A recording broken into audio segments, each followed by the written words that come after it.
Hello everyone. Andhra special pesaravakaya ఎలా పెట్టుకోవాలో చూసేయండి. నార్మల్గా అందరూ ఆవకాయ పెట్టుకోవడం చాలా కాంప్లికేటెడ్ అనుకుంటారు కదా. అదేం కాదండి, చాలా సింపుల్ అండ్ ఈజీ ప్రాసెస్లో ఎలా పెట్టుకోవాలో చూపిస్తాను, చూసేయండి. ముందుగా మామిడికాయలను ఇలా చూపించిన విధంగా మీడియం సైజ్ పీసెస్గా కట్ చేసుకొని ఒక డ్రై క్లాత్తో తుడుచుకొని పక్కన పెట్టుకోవాలి. పెసరావకాయ ఎక్కువ రోజులు నిల్వ ఉండదండి. సో నేను తక్కువ క్వాంటిటీలోనే 4 మామిడికాయలతో పెట్టుకున్నాను.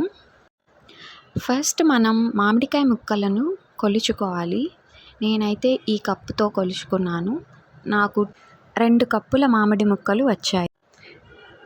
సేమ్ కప్తోనే 1/2 కప్ పెసరపప్పు తీసుకోవాలి.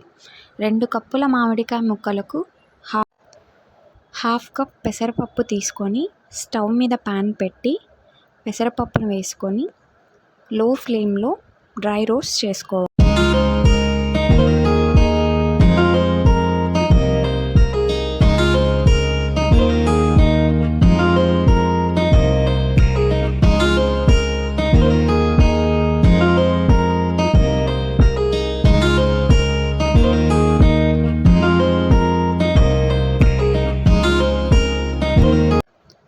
చూస్తున్నారు కదా, ఈ విధంగా లైట్ గోల్డెన్ బ్రౌన్ కలర్ వచ్చాక ప్లేట్లోకి తీసుకొని చల్లారిన తర్వాత మరీ స్మూత్గా కాకుండా కొంచెం బరకగా మిక్సీ పట్టుకోవాలి. సేమ్ కప్తోనే 1 కప్ వేరుశనగ నూనె ఆర్ నువ్వుల నూనె, మీ చాయిస్కి తగ్గట్టు. నేను అయితే వేరుశనగ నూనె వాడుతున్నాను. ఆయిల్ వేసుకొని ముక్కలకు బాగా పట్టేలాగా కలుపుకోవాలి. ఇలా చేయడం వల్ల ముక్క చాలా రోజుల వరకు మెత్తపడకుండా గట్టిగా అలానే ఉంటుంది.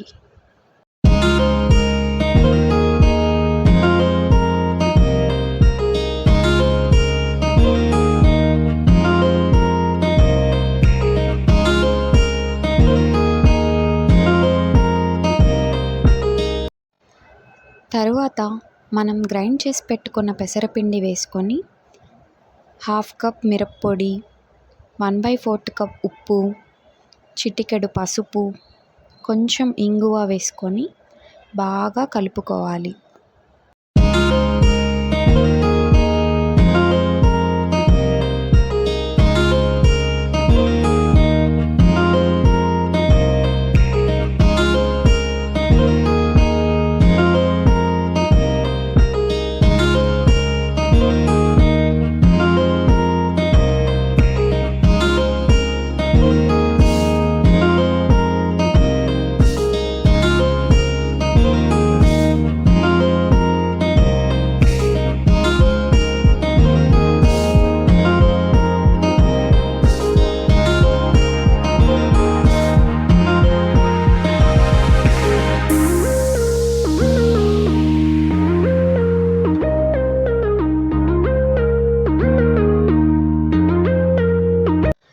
అంతే అండి, పెసరావకాయ రెడీ అయిపోయింది.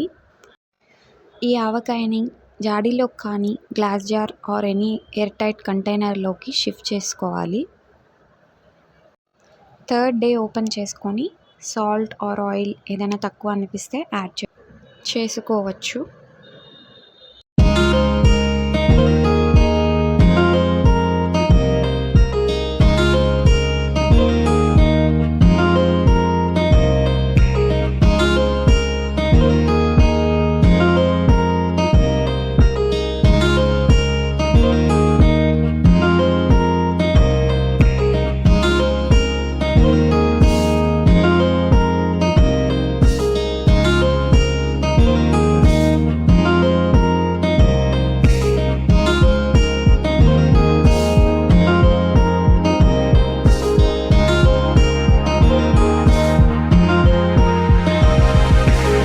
లాస్ట్లో మనం ఇలా ఆవకాయ పెట్టిన గిన్నెలో వేడివేడి అన్నం, నెయ్యి వేసుకొని కలుపుకొని తింటే ఆహాహా ఎంత బాగుంటుందో కదా.